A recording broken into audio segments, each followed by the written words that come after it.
Thank you, Lieutenant.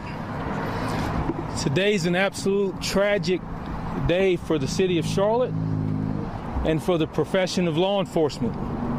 Today we lost some heroes that are out to just simply trying to keep our community safe.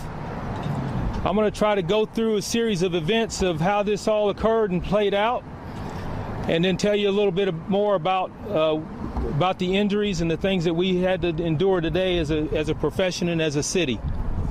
So about 1:30 p.m. this afternoon, the U.S. Marshals Fugitive Task Force went to the 5000 block of Galway Avenue in an attempt to serve a warrant on an individual for possession of firearm by a convicted felon.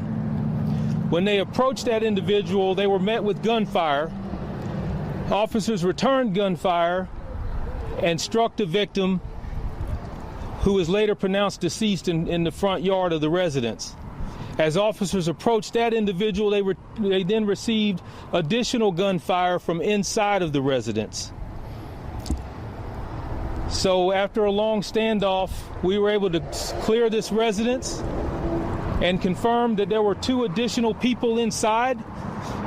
They were both brought to the police station as persons of interest, and we're trying to determine now what exactly occurred inside of the residence. Tragically, there were 3 members of the U.S. Marshals Task Force who were pronounced deceased, and there were 4 CMPD officers who were shot, one being in critical condition who is now in the hospital fighting for his life.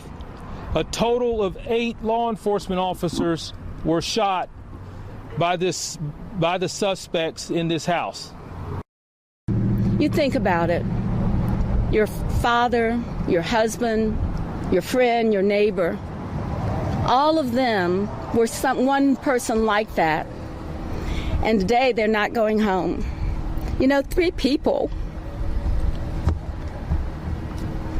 lost their lives today.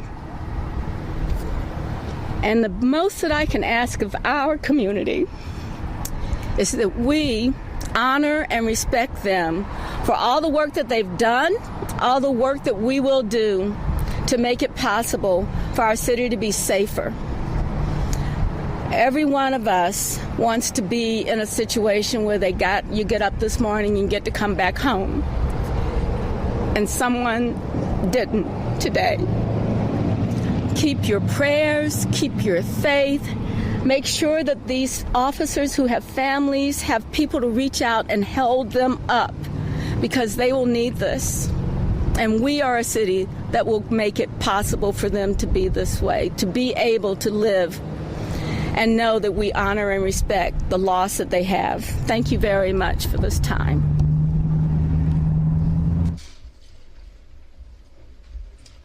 All right, thanks everyone for being here. I'll come to you again with heavy heart to announce that Officer Joshua Iyer recently passed away as he succumbed to the injuries that he sustained this afternoon in the shooting. We'll always be indebted to Officer Iyer for his bravery